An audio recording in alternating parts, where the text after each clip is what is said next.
الحمد لله المبدئ المعيد الغني الحميد زلف الواسع والعقاب الشديد والصلاة والسلام على سيد الأنبياء خاتم النبيين سيد المرسلين سيد الأولين والآخرين سيدنا وحبيبنا نبينا وكريمنا ومولانا محمد صلى الله عليه وسلم عبده ورسوله بالهدى ودين الحق أرسله اما بعد فاعوذ بالله من الشيطان الرجيم بسم الله الرحمن الرحيم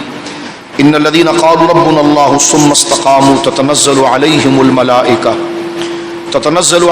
الملائكة الا تخافوا ولا تحزنوا وابشروا بالجنة التي كنتم توعدون نحن اولياؤكم في الحياة الدنيا وفي الآخرة ولكم فيها ما تشتهي انفسكم ولكم فيها ما تدعون نزلا من غفور رحيم آمنت بالله صدق الله العظيم ببركة إن الله ملائكته يصلون على النبي يا أيها الذين آمنوا صلوا عليه وسلموا تسليما اللهم صل على سيدنا وحبيبنا نبينا ومولانا محمد وبارك وسلم صلاة وسلاما عليك يا سيدي يا حبيبي يا رسول الله كلهم من رسول الله ملتمس غرفا من البحر أو رشفا من الديم منزه عن شريك في محاسنه فجوهر الحسن فيه غير منقسم ثم الرضا نبي بكر وعن عمر وعن علي وعن عثمان ذي الكرم مولا صل وسلم دائما سرمدا على حبیبک خیر الخلق کلہم نگاہ مفتی اعظم کی ہے یہ جلوہ گری نگاہ مفتی اعظم کی ہے یہ جلوہ گری چمک رہا ہے جو اختر ہزار آنکھوں میں اللہ کی حمد و ثنا نبی مکرم نبی معظم باعث تخلیق ارض و سما صلی اللہ علیہ وآلہ وصحبہ وبارک وسلم کی بارگاہ مقدسہ میں انتہائی محبت و عقیدت کے ساتھ درود و سلام پیش کرنے کے بعد تمام تعریف اللہ وحدہ لا شریک کے لیے ہے۔ آج میں اور آپ انتہائی سعادت پا رہے ہیں، نابغہ روزگار حجت اللہ علی الارض حضور شیخ الاسلام المسلمین آیات من آیات اللہ حضور تاج الشریعہ مفتی محمد اختر رضا الازہری نور اللہ دریحہ کے تیسرے عرس پاک کے اندر حضور کی شخصیت مبارک، آپ کا علمی فیضان، اور اللہ رب العالمین جل وعلا نے اپنے دین کے علوم اور اپنی معرفت کے حضور کی شخصیت مبارک، آپ کا علمی فیضان، اور اللہ رب العالمین جل وعلا نے اپنے دین کے علوم اور اپنی معرفت کے ان تمام جام سے اپنے درجے میں آپ کو ایسا فیضیاب فرمایا کہ آپ یکتا روزگار ہیں اور نابغہ روزگار ہیں۔ یقیناً آپ اپنے جد اعلیٰ حضور امام اہل سنت مجدد اعظم امام احمد رضا خان فاضل بریلوی نور اللہ مرقدہ، جو اپنی علمی اور اپنی عملی اور اپنی دینی تمام تر خصائل و فضائل کے ساتھ بلا کسی مبالغہ، بلکہ یہ ضد زبان رہا کہ یہ نابغہ روزگار ہیں، یکتا روزگار ہیں، کہ اپنے دور میں علم و فضل کے اندر معرفت و کمال میں ثانی نہیں رکھتے۔ اس کا کامل مظہر اتم حضور قبلہ تاج الشریعہ رضی اللہ تعالیٰ عنہ کی ذات گرامی ہے۔ وقت اتنا نہیں کہ تفصیلی آپ کی ذات مبارکہ پر گفتگو کی جائے، بلکہ آپ کا نام ہی ایک وقار کی سند ہے،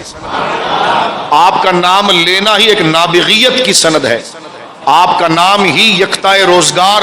ہونے کی علامت ہے۔ نام اختر رضا فضل کا فرد کامل ہے۔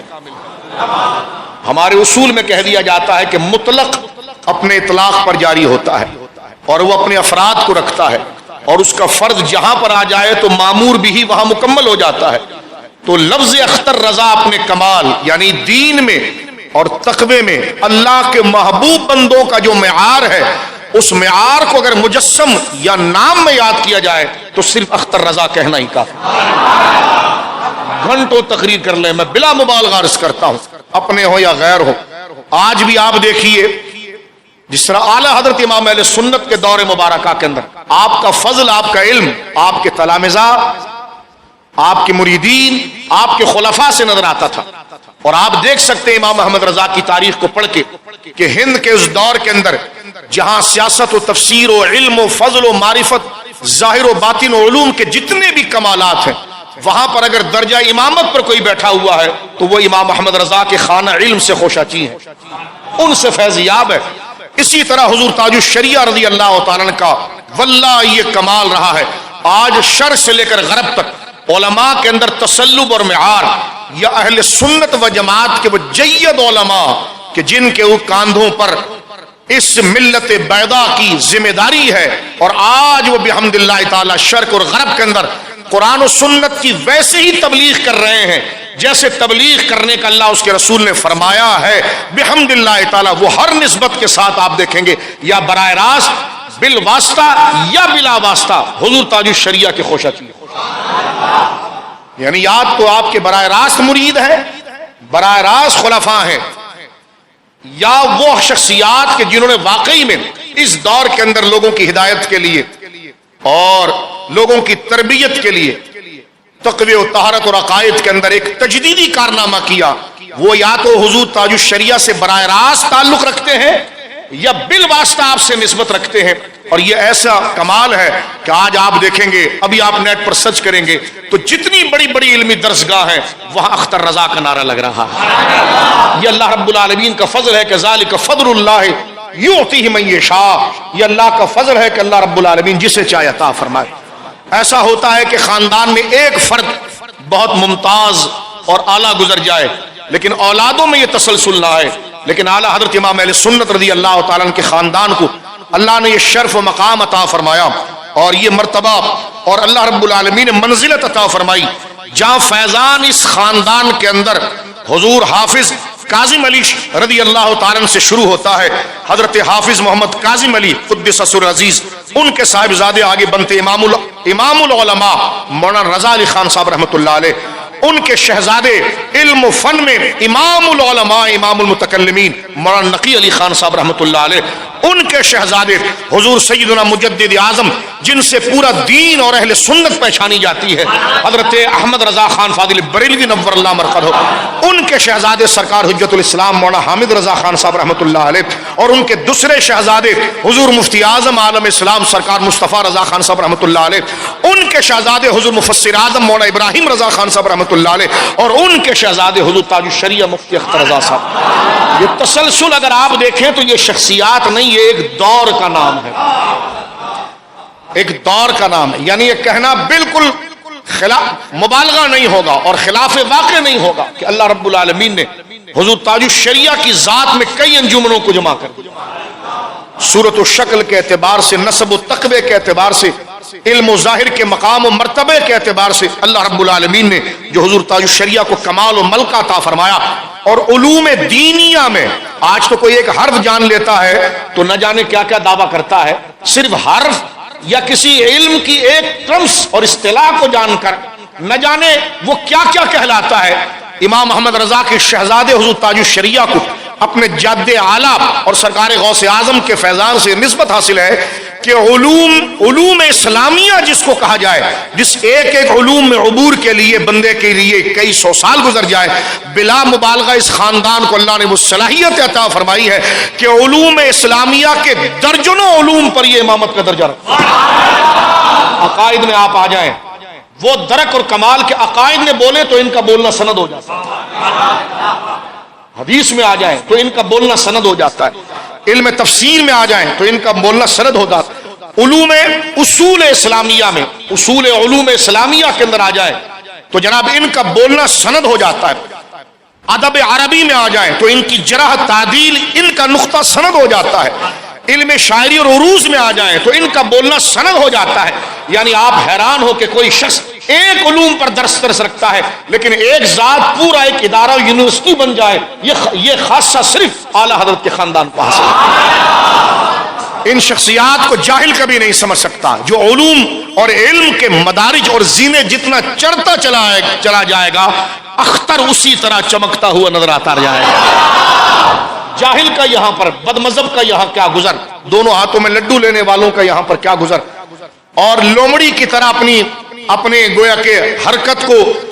ٹیڑھا کر کے اور تبدیل کر کے اور حالات کے اعتبار سے ہر جگہ پر فٹ آ جانے والے اور دین کو ناقدر دینے والے، دین کی ناقدری کرنے والے، ان کو ان کی کیا قدر، یا پھر علوم شریعہ سے تعلق نہ رکھنے والوں کو کیا قدر۔ لیکن جسے آخرت اور اللہ اور دین سے محبت ہو گئی اور شریعت کے علم سے محبت ہو گئی، وہ یقیناً یہی کہتے ہیں کہ حضور اختر رضا کا ثانی کوئی نہیں۔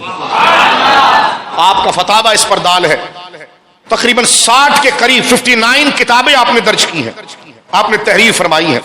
عربیت کے اندر جو آپ کو عبور تھا، فقہ کے اندر جو آپ کو عبور تھا، علم حدیث میں جو آپ کو عبور تھا، علم تفسیر میں جو آپ کو عبور تھا، علم قرآن میں جو آپ کو عبور تھا، علم معقولات فلسفہ اور منطق میں جو آپ کو عبور تھا، علم منقولات میں جو آپ کو عبور تھا، گویا کہ ایک شخصیت پورا ایک ادارہ ہے، پوری ایک جامعہ ہے، پورا ایک نصاب ہے۔ یہ اللہ رب العالمین نے آپ کو ملکہ عطا فرمایا۔ میں تقریر نہیں، صرف ان کے ذات کے اندر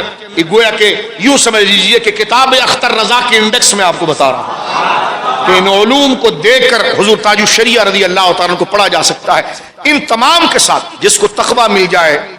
اور جس کو عقیدے کے اندر درک مل جائے اور علم کے اندر مقام مل جائے تو وہ ولی نہیں ہوگا تو ولی کون ہوگا؟ اعلیٰ حضرت فاضل بریلوی کے خاندان کو یہ شرف حاصل ہوا کہ یہ علوم ظاہر اور علوم باطن میں کسی کے آگے ان کی نظریں نہیں جھکی اپنے معاصر کے اندر، بلکہ فیضان ایسا تھا کہ اللہ نے ان کو ظاہر و باطن سے بالکل مکمل فرما دیا۔ یہ وہ خاندان ہے جو کسی سے مرعوب نہیں ہوا، کسی سے ڈرا نہیں،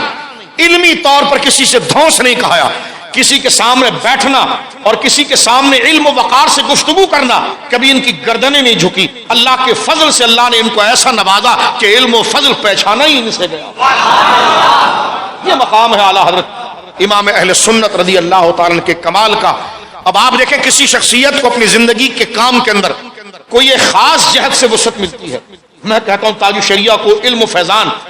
جو اصل انسان کا تعارف علم ہوتا ہے، تقویٰ ہوتا ہے، کردار ہوتا ہے اور اس کا عمل ہوتا ہے، اس ذات کے اعتبار سے اگر آپ دیکھیں تو میں نے آپ کو پہلے کہا کہ علماء کا جمع غفیر، جس میں 1 کروڑ سے زیادہ آپ جید علماء کہہ سکتے ہیں جو صرف آپ کے خلفاء کی لسٹ میں آتے ہیں۔ صرف پاکستان اور ہندوستان، بنگلہ دیش، انڈونیشیا، ملیشیا نہیں، عرب کے علماء جو آپ کے آگے کاغذ لیے دوڑتے ہیں کہ جناب ہمیں کوئی سند عطا فرمائے۔ دبئی کے جناب آپ دیکھ لیجئے، بڑے مشہور علی شیخ مانے، عیسیٰ مانے، کتنا بڑا علم و فضل ان کا مقام ہے۔ وہ دبئی کے اندر، دبئی اوقاف میں وہ مذہبی امور کے وزیر رہ چکے ہیں، اور ہم نے ان کو دیکھا کہ تاج الشریعہ کے سامنے ایسے بیٹھتے ہیں جس طرح مبتدی طالب علم کسی بادشاہ کے سامنے بیٹھتے ہیں، جو خود علم و فضل کا بادشاہ ہے۔ ہزاروں کتابیں انہوں نے علوم عربی میں لکھی۔ حال ہی میں ان کی تحقیق یہ ہے کہ حدیث نور، حضرت جابر والی حدیث، ان کو انہوں نے تلاش کیا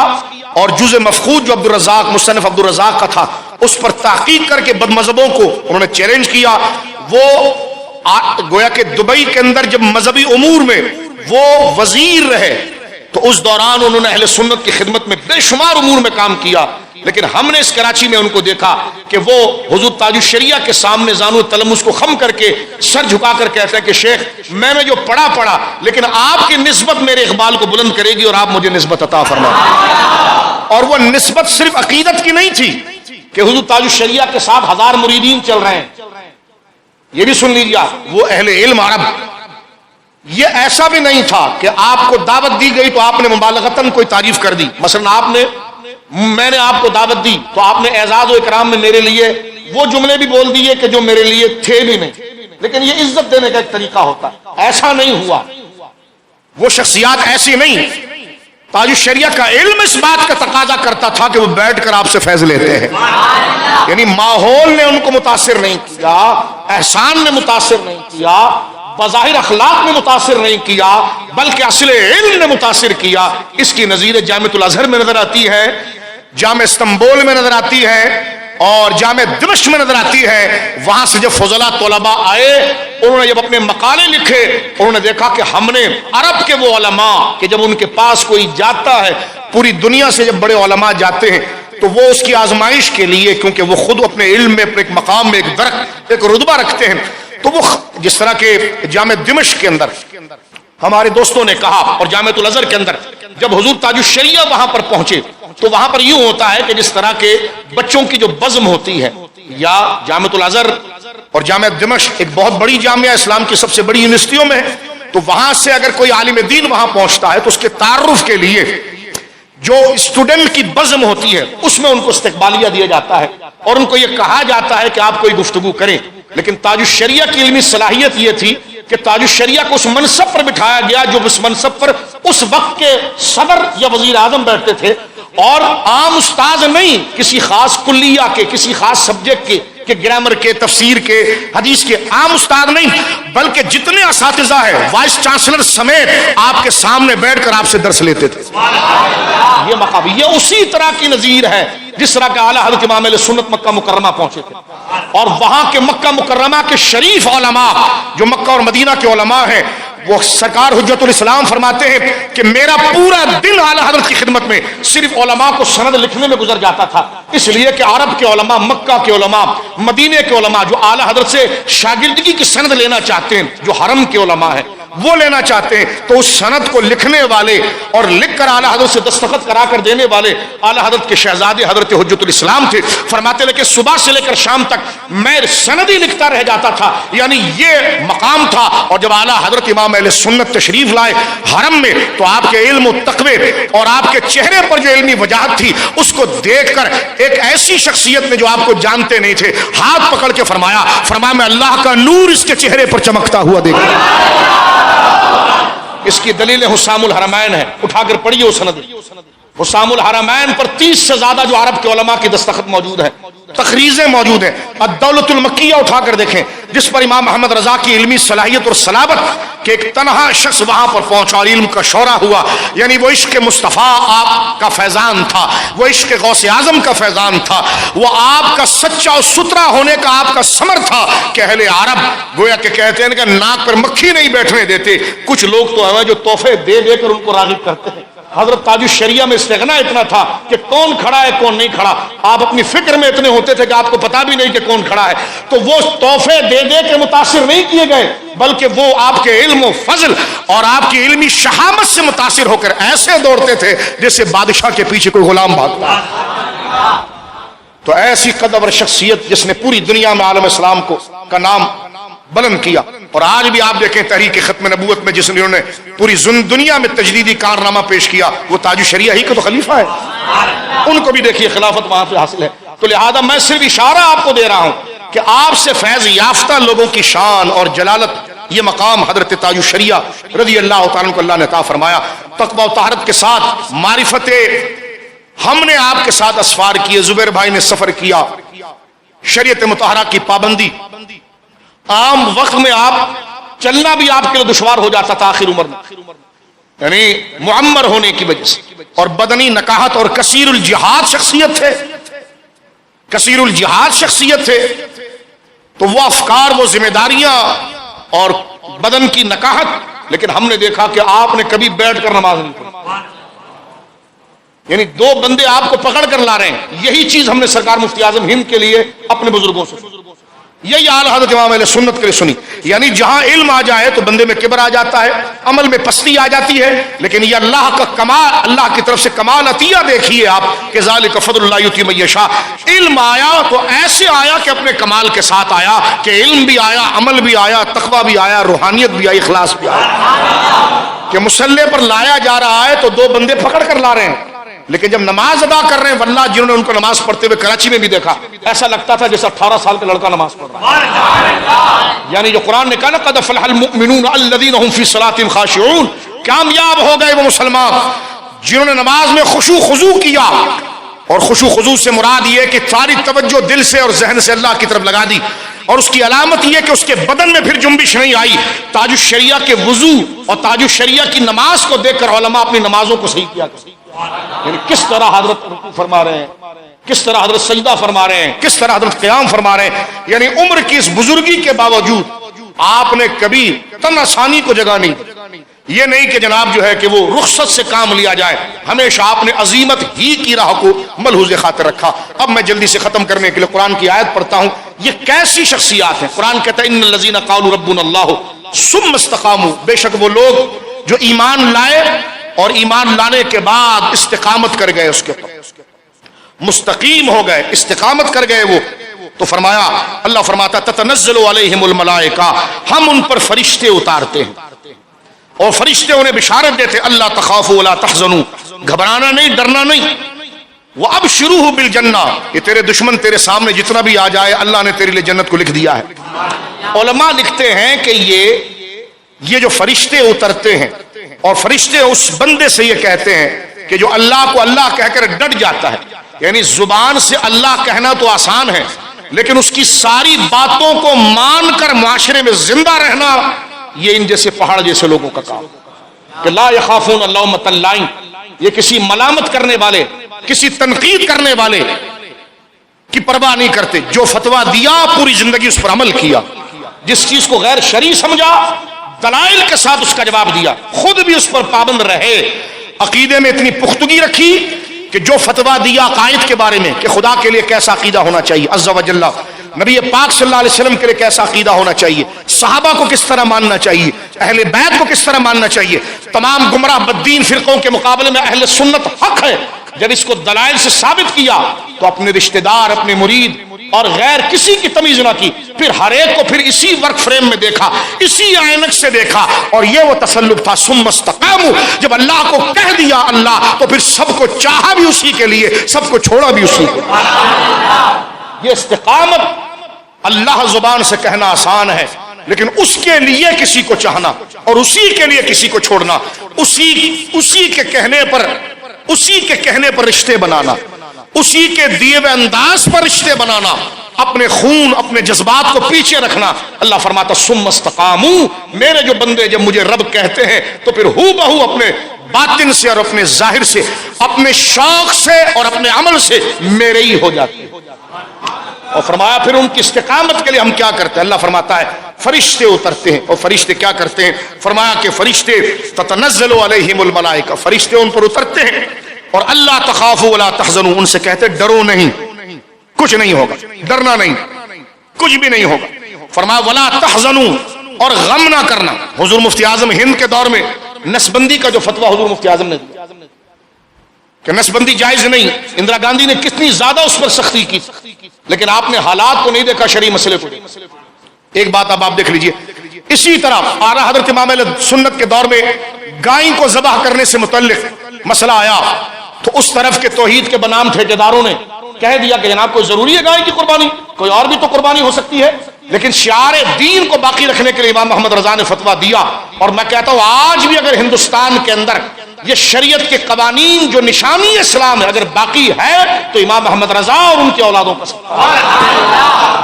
اور یہ صحرا آپ کے زیب سجادہ یہ ایمانی غیرت سے آتا ہے۔ نماز میں اگر واقعی میں ہم سچے ہیں نا تو پھر یہ علمی غیرت آنی چاہیے۔ نماز ہم کوئی نہیں چھوڑتے، روزہ ہم نہیں چھوڑتے، ایسا ہی ہونا چاہیے، لیکن واقعتاً اگر اس میں ہمیں کمال ملا ہے تو پھر سارا شوق اللہ کے لیے ہوگا، پھر غیرت اللہ کے لیے ہوگی، پھر دشمنی اللہ کے لیے ہوگی۔ یہ ایمان کی علامت ہے۔ اب آپ دیکھیں ہندوستان میں ایک بندر بازی چلی کہ بندے ماترم چلی، یہ کینیڈا کے شیخ الاسلام وغیرہ یہ جتنے جبے اٹھا کے جن کو مودی نے بلایا تھا، یہ جتنے جمادار قسم کے آج کل بنے ہوئے ہیں، نام قرآن کے لیے ہے، یہ سب اس طرف آ گئے، مودی کے ویزوں پر یہ پہنچے سارے دہلی، نام نہاد صوفی کانفرنس کر کے پورے دین کا ستیہ ناش کرنے کی کوشش کی۔ آج یہود ہو یا ہندو ہو مسلمانوں کو منتشر کرنا چاہتا ہے تو کہتا ہے صوفی کانفرنس کریں۔ اس کا مطلب یہ ہوتا ہے کہ صوفی کا معنی وہ ہوتا ہے جو آدھا ہندو ہو آدھا مسلمان ہو، العیاذ باللہ۔ بلکہ اسلام تو کہتا ہے صوفی وہ ہو جیسے ابو بکر صدیق ہیں، جیسے فاروق اعظم ہے، جیسے عثمان و علی ہیں، جیسے غوث اعظم و داتا علی حجویری ہیں، جیسے مجدد الفسانی امام حریت فضل حق خیر آبادی ہیں، جیسے شیخ محقق ہیں، جیسے امام محمد رضا ہیں۔ تو صوفی کانفرنس وہاں پر بلا یہ مسئلہ بھی اٹھا کے کہ بندے ماترم کا مسئلہ اٹھایا گیا، یا جناب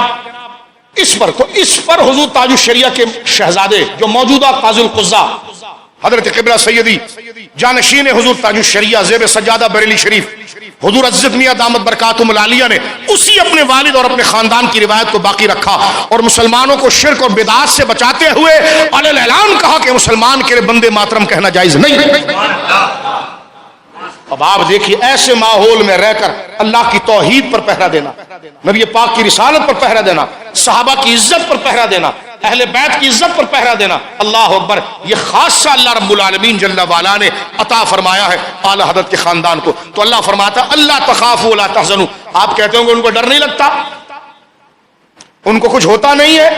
تو اللہ فرماتا ہے کہ جب وہ استقامت کے ساتھ اپنا عمل پیش کرتے ہیں اور متواتر پیش کرتے ہیں، کنٹینیو اس کے اوپر رکھتے ہیں، نتیجے پر نظر نہیں رکھتے، نتیجے کی طلب وہ اللہ سے کرتے ہیں، تو فرمایا فرشتے ان کے پاس آتے ہیں، موت کے وقت نہیں، اس سے پہلے ہی آ جاتے ہیں، جب حالات منتشر ہو جائیں تو ان کے کام میں کہہ دیتے ہیں فیصلہ ہو چکا ہے، ڈرنا تم نے نہیں،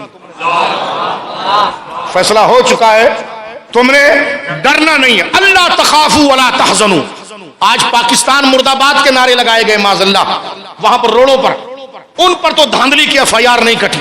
لیکن جن عاشقان رسول نے ختم نبوت کی بات کی ان پر 4 شیڈول اور نہ جانے کیا کیا ڈالا گیا، لیکن اس گویا کہ فرعونی حرکت سے مسلمان کبھی نہیں ڈرتا، اس لیے کہ قرآن کہتا اللہ تخافوا ولا تحزنوا، فیصلے ہو چکے ہیں، گھبرانا نہیں، ڈر نہ کرنا اور غم نہ کرنا، وہ اب شروع بالجنہ، اللہ نے تمہارے لیے جنت کو لکھ دیا ہے۔ یہ اہل حق کا ہمیشہ طریقہ رہا ہے، اہل حق ماحول کو دیکھ کر پالیسی نہیں بناتے، بلکہ پالیسی کے اوپر ماحول کو استوار کرتے ہیں۔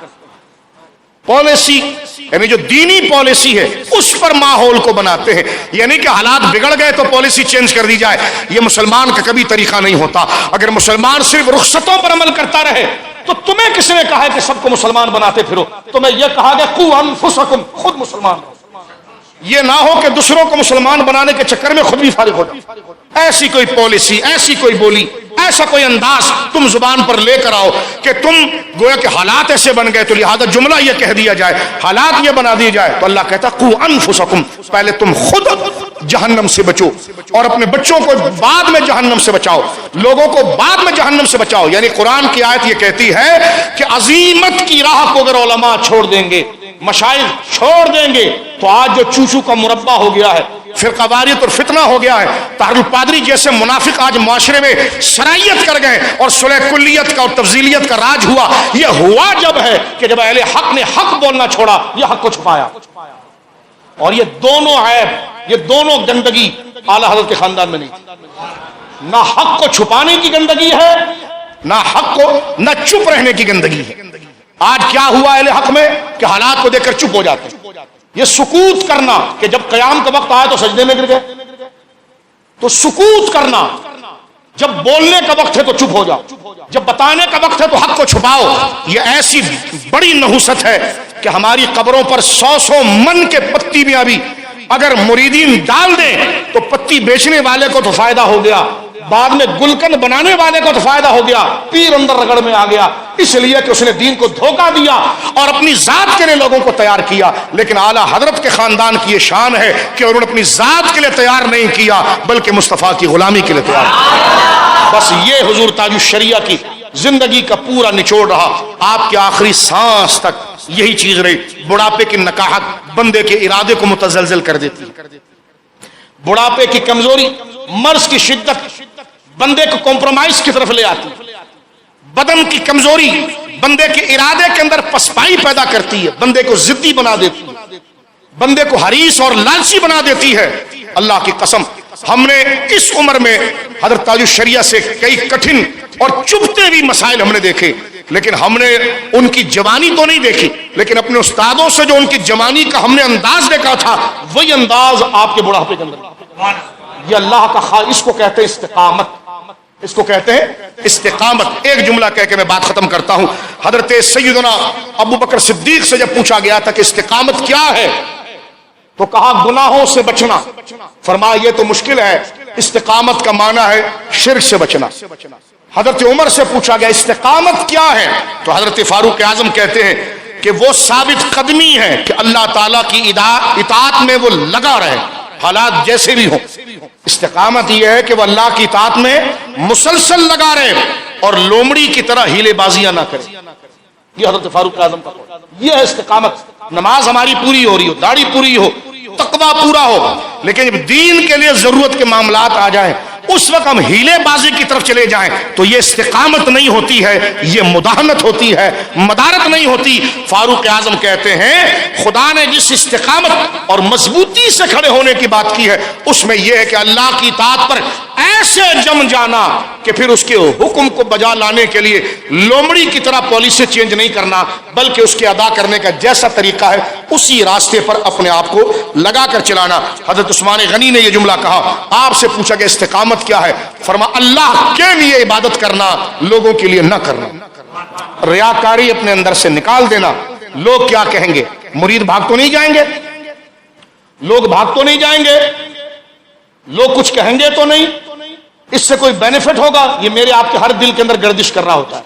اور پھر ہم نماز پابندی سے بتائیں یہ استقامت نہیں۔ استقامت کا معنی اخلاص، نتیجہ کیا ہوگا کیا نہیں ہوگا؟ اخلاص،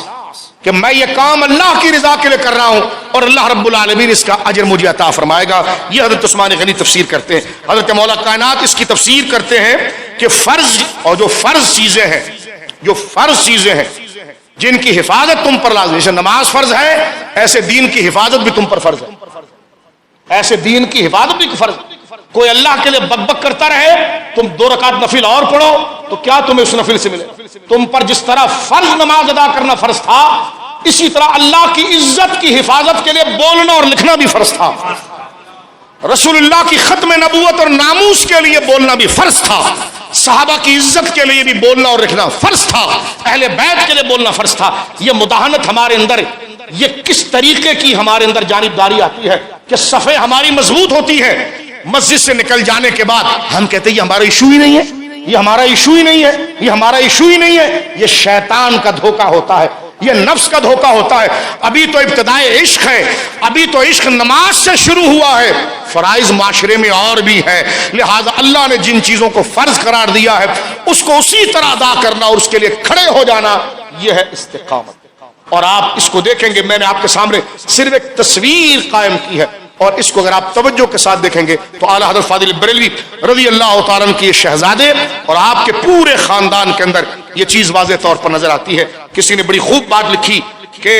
اس دنیا کے رنگ و بو میں کئی عالی مرتبہ شخصیتیں ایسی ہوتی ہیں جن کے وجود سے زمانہ برکتیں پاتا ہے، پر نور ہستیاں اپنی تجلیات کی سے زمانے کا مرجع اور رہنما بن جاتی ہیں۔ ان میں ایک عظیم شخصیت اسی طرز کی حضور تاج شریعت۔ اللہ رب العالمین نے آپ کی زندگی میں ایسا فیضان رکھا، بات کو سمیٹتے کہ آپ کی زندگی کو جس نہج سے دیکھا جائے، جس زاویے سے دیکھا جائے، گوناگوں خوبیوں کا کمال نظر آتا ہے۔ آپ کی خدمات، آپ کی صالحیت، آپ کا تقوی، لوگوں کے لیے آپ کی گویا کہ نرم دلی اور دین و اسلام کی بقا اور حفاظت کے لیے ہمہ وقت بیدار ہونا، ایسا لگتا ہے کہ ایک ذات میں 1000 انجمنیں سمیٹ۔ اللہ رب العالمین آپ کی قبر پر کروڑوں رحمت نازل فرمائے۔ کل جمعے کا دن انشاءاللہ العزیز ہم آپ کی ذاتی بائیوگرافی کو، یعنی ذاتی زندگی کو انشاءاللہ العزیز کل جمعے کے اندر حضور تاج شریعہ کی زندگی مبارکہ کے حوالے سے ہم گفتگو کریں گے، اور آپ کے اولاد و امجاد اور آپ کی تعلیم اور آپ کا بچپن، آپ کی جوانی کیسی رہی، انشاءاللہ آپ کی پوری زندگی کے حوالے سے ہم کوشش کریں گے کہ کل جمعے کے خطبے کے اندر، کیونکہ کل جمعے کا مرکزی جو ہے عرس کا اہتمام ہوگا، اور انشاءاللہ العزیز اس کے بعد بھی جمعے کی نماز کے بعد انشاءاللہ بڑا فاتحہ شریف ہوگا۔ آپ حضرات جمعہ ضرور پڑھیے، جو پڑھتے ہیں وہ تو پڑھیں گے ہی۔ آج کا جو عرس ہے، کیونکہ 6 ذی القعدہ کو حضور تاج الشریعہ نے اس دار فانی سے اللہ رب العالمین کے قرب میں، اس کی بقا میں اور اس کے قرب سے مشرف ہوئے ہیں، تو 6 ذی القعدہ عین مغرب کی اذان کے وقت جب مؤذن اذان کے کلمات کو بلند کر رہا تھا تو حضور تاج الشریعہ جمعے کا دن تھا، جمعے کی مغرب کی نماز تھی، اور ابھی اذان کی صدائیں بلند ہو رہی تھی، اور آپ اذان کا جواب دیتے دیتے اپنے خالق سے واصل ہو گئے۔ تو یہ ہے استقامت۔ واہ کہ وہاں پیدا ہوئے تو نانا نے کان میں اذان دی ہے، اور جب رخصت ہونے کا وقت آ رہا ہے تو یہی نواسا اسی کی تکرار کرتے ہوئے اللہ کی بارگاہ میں پہنچ رہا ہے۔ اللہ رب العالمین نیک ہستیوں کے صدقے ہمیں تقوی و طہارت عطا فرمائے۔ اعلیٰ حضرت فاضل بریلوی رضی اللہ تعالیٰ عنہ کے خاندان پر اور ان کے تمام مریدین معتقدین پر اللہ فضل اتارے۔ اگر کوئی کہے یہ آپ کیا بات کر رہے ہیں، امام محمد رضا کون ہے، اختر رضا کون ہے، میں نے کہا اس کے لیے جب آپ دین کے وفادار ہو جائیں گے تو آپ کو سمجھ میں آ جائے گا یہ کون ہے۔ ان کو سمجھنے کے لیے آپ کو دین کے لیے وفادار بننا پڑے گا، آپ کو اللہ کا وفادار بننا پڑے گا، آپ کو رسول اللہ کا وفادار بننا پڑے گا، آپ کو صحابہ اہل بیت کا وفادار، آپ کو دین کا وفادار۔ غدار، مطلب پرست، ہوس، لالچی، منافق، ریاکار، ان سے دور بھاگے گا۔ بڑا سخت لکھ دیا ہے جی، بڑا سخت کر دیا ہے۔ جو دنیا کو سب کچھ سمجھتا ہے وہ ان کو نہیں سمجھ پائے گا، جس نے سب کچھ اللہ کی مرضی اور رضا کو سمجھ لیا ہے وہ سمجھ جائے گا احمد رضا کون، اسے پتا چل جائے گا کہ اختر رضا کون تھے۔ اللہ رب العالمین ان بزرگوں کی نسبتوں پر ہمیں سلامت رکھے۔ یہ وہی ہستیاں ہیں جن کے ہم دعا کرتے ہیں، جن پر قرآن کہتا ہے کونوا مع الصادقین، سچوں کے ساتھ ہو جانا۔ اللہ رب العالمین آپ کی تربت مقدسہ پر انوار و تجلیات کی بارش فرمائے۔ آپ کے جانشین حضور قاضی القضاء شیخ الحدیث و تفسیر، جانشین حضور تاج الشریعہ حضور سیدی و سندی مفتی محمد اسجد رضا خان رضوی دامت برکاتہم العالیہ کا سایہ اہل سنت پر اللہ تعالی قائم و دائم فرمائے، اور بریلی شریف پر اللہ اپنا خاص فضل و کرم فرمائے۔ بریلی شریف کا نام میں نے لیا لیکن اس سے مراد ہی پورے اہل سنت ہے، اس سے مراد ہی سارے اہل محبت ہے۔ اور اللہ رب العالمین آپ اتنا دور سے آئے اور اتنا بڑا اجتماع جمع ہوا، آج جنہوں نے جو اہتمام عرس کا کیا ہے اللہ ان کی کوششوں کو قبول فرمائے۔ جہاں جہاں نیک لوگ اس عرس کی تقریبوں کو منعقد کر رہے ہیں اللہ رب العالمین جل والا ان کی اس خدمات کو اپنی بارگاہ میں شرف مقبولیت عطا فرمائے۔ ہماری مسجد شریف کے انتظامیہ اور ہمارے یہاں پر لوگ، ہمارے تمام بزرگ اور آپ تمامی حضرات جو دور دراز سے تشریف لائے، اللہ رب العالمین جل والا ان صالحین کے تقوی میں سے، سچائی میں سے، امانت سے، راست گوئی سے، دیانت سے، خشیت سے، حب رسول سے، استقامت سے ہم تمام کو حظ وافر عطا فرمائے، ایک کامل حصہ عطا فرمائے۔ وآخر دعوانا الحمدللہ۔